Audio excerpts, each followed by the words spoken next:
બેઠકનું આયોજન કરવામાં આવ્યું છે. કઈ કઈ બાબતોને લઈને ચર્ચા વિચારણા કરવામાં આવી હતી, શું સાહેબ દ્વારા આદેશ કરવામાં આવ્યો હતો? સીપી સાહેબે આજે ક્રાઇમ બ્રાન્ચ આવ્યા હતા.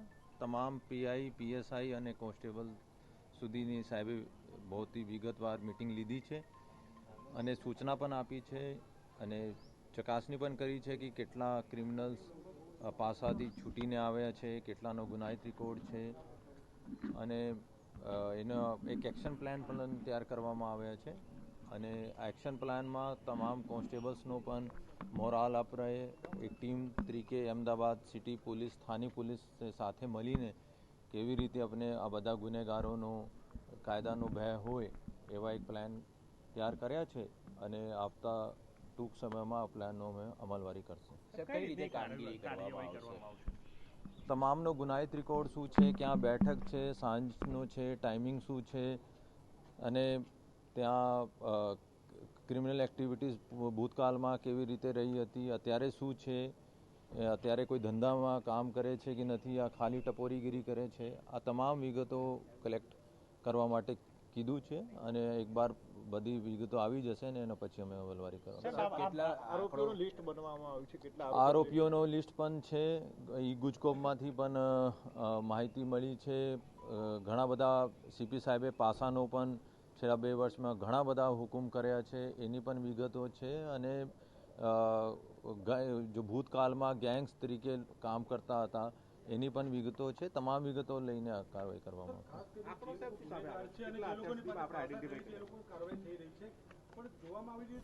જો સ્પેશિયલ બ્રાન્ચ છે આ બધા માહિતી એકત્રિત કરશે. સાંજે 4 વાગે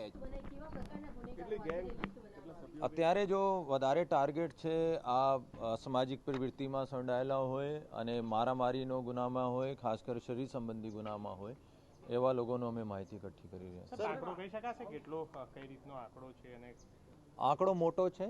અમે કહી શકીએ કે 600 થી વધારે આંકડો છે. સર, ભૂતકાળમાં આવી ગેંગોનો સફાયો કરવામાં આવ્યો હતો પરંતુ ફરીથી આ રીતે ગેંગો ઊભી થઈ રહી છે, માથા ઉચકી રહ્યા છે શહેરમાં, તો આવી ગેંગો ફરીથી જૈસે કે આ ગેંગોને વિરુદ્ધમાં ગુજસીટોકનો કાયદા પણ આવે છે. એના પણ અગર ગેંગો એવા સક્રિય હોય અને અત્યારે પણ એની ગુનાહિત પ્રવૃત્તિ ચાલુ હોય, એફઆઈઆર હોય તો એમાં કાયદાકીય મુજબ ગુજસીટોક પણ કરવામાં આવશે. પાસાનો અગર ફરીથી ઉમેર કરી શકાય તો એનો પણ તડીપાર જો એક્સટર્નમેન્ટની પ્રોસિડિંગ્સ છે આ પણ કરવામાં આવશે અને અટકાયતી પગલાં પણ 107, 151માં પણ ફિટ કરવામાં તમામ પોલીસવાળા હાથ નથી કે ભાઈ જો બદલીને આવે છે આ પણ એનો બધું ખબર હોય છે, એનો એક ઓરિએન્ટેશન પણ રાખીએ છીએ અને એની પણ ફરજ છે કે એને જે વિસ્તારમાં જ્યાં પોસ્ટિંગ મળી છે એનો ખરેખર એની માહિતી હોવા જોઈએ કે કોણ ગુનેગારી જોડે સંભાળેલ છે અને આ બધા ફક્ત 10-15 નહીં અને પૂરા હું માનું છું કે સીપી સાહેબનો પણ અભિગમ છે કે 15,000 जो पुलिस है આ તમામનો ગુનેગારો ઉપર કંટ્રોલ હોવા જોઈએ. ऑफिसर्स और कॉन्स्टेबल्स के साथ मीटिंग का आयोजन किया था, क्या कौन सी बाबत को लेकर चर्चा हुई है? आगे का एक्शन प्लान अहमदाबाद पुलिस और अहमदाबाद क्राइम ब्रांच के लिए क्या रहेगा? आप सीपी साहब क्राइम ब्रांच में आए थे. उन्होंने तमाम पुलिस इंस्पेक्टर, सब इंस्पेक्टर और कांस्टेबल लेवल तक मीटिंग की है. उनका जो 30 साल से ज़्यादा का एक्सपीरियंस है पुलिस खाता में कि कैसे हम लॉ के अंदर रह के गुनहगारों के ऊपर क्राइम ब्रांच और लोकल पुलिस स्टेशन का ज़्यादा डर रख सकें और कैसे हम इस क्राइम को, खासकर जो स्ट्रीट पे क्राइम बढ़ रहा है, बॉडी ऑफेंसेस बढ़ रहे हैं, उसको कैसे कंट्रोल किया जा सके, इस बारे में काफ़ी डिटेल चर्चा हुई.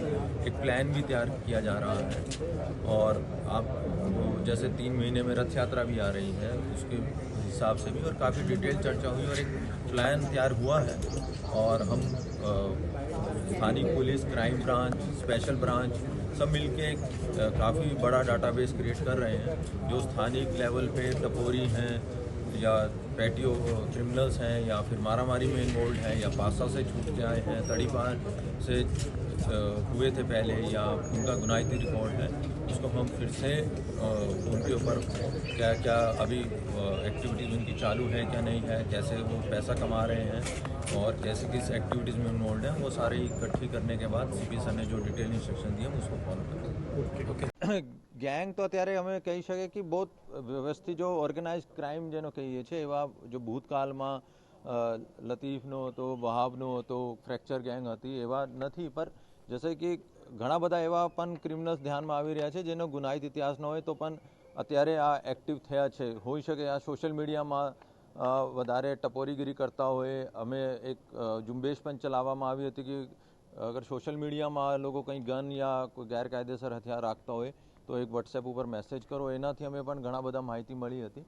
અને એવા પણ અમે અત્યારે એક વોટ્સએપ મેસેજ પણ ડિક્લેર કરવામાં આવશે. જો પબ્લિકનો લાગતો હોય કે એને એરિયામાં આ કોઈ ટપોરીગીરી કરી રહ્યા છે, આ એની વિગતો પણ જો ફરિયાદીની વિગતો પણ કોઈને કહેવામાં નહીં આવશે. અને આ જેવી રીતે સોશિયલ મીડિયા મારફતે અમે ઘણી બધી માહિતી મળી હતી. અમે ઉમ્મીદ છે કે વોટ્સએપ મારફતે ઘણી બધી પબ્લિક અમે જણાવવામાં આવશે કે ભાઈ અહીંયા આ વિસ્તારમાં આ લોકો ટપોરીગીરી લુખાગીરી કરી રહ્યા છે.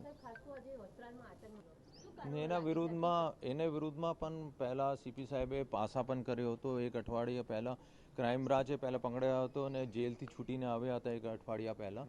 અને કાયદાકીય કેવી રીતે ઓર વધારે અસરકારક રીતે કામગીરી કરે એના માટે આજે સીપી સાહેબ આવ્યા હતા અને એને સાહેબે પણ પર્સનલ એક્સપિરિયન્સને શેર કર્યા હતા કે કાયદાકીય મુજબ અને કાયદાકીય